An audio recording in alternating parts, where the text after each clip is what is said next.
flesh and perfection. But leave it up to man to come from under God's protection, causing us to enter earth with a cursed soul. But I thank God for God, because God loved us so, sending his son in the form of a man to snatch the keys from Satan and reverse the evil plan.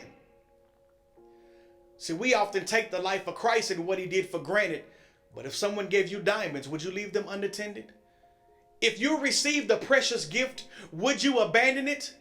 Christ gave his life. Tell me, how do you handle it? He was chained to the hands, disrespected as a man. They pushed him on the floor. People were laughing and playing. They punched him in the face. They beat him in his head. They kicked him in the skull until his eyes were blood red. They punched him in the body until his ribs were bruised blue, and placed thorns on his head and yelled, "King of the Jews!" Chained to a block, he was not able to move, and they whipped him with glass and nails. The blood oozed. It didn't stop there. He didn't make him quit, but as opposed, he chose to bring healing through a whip.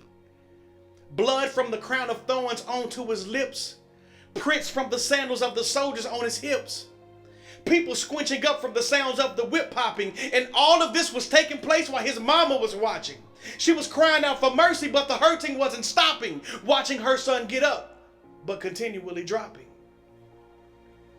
They drug him in the dirt, put a tree on his back, and they carried it through town while the townspeople laughed. He gets to this spot called the place of skulls, shaking and shivering, his body's getting cold. Closing his eyes, not much longer to go, knowing that moment is coming to give up the ghost.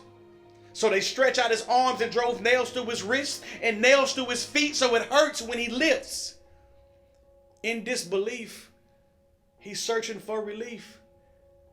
He asks God the question, "Why hast thou forsaken me?"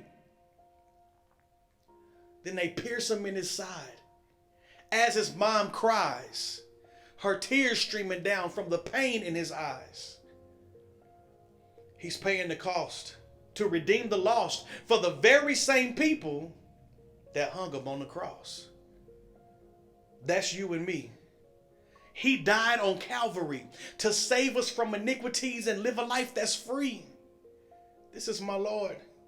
What more can I stress? Every time you sin, you take him through that process. So take the time, prioritize.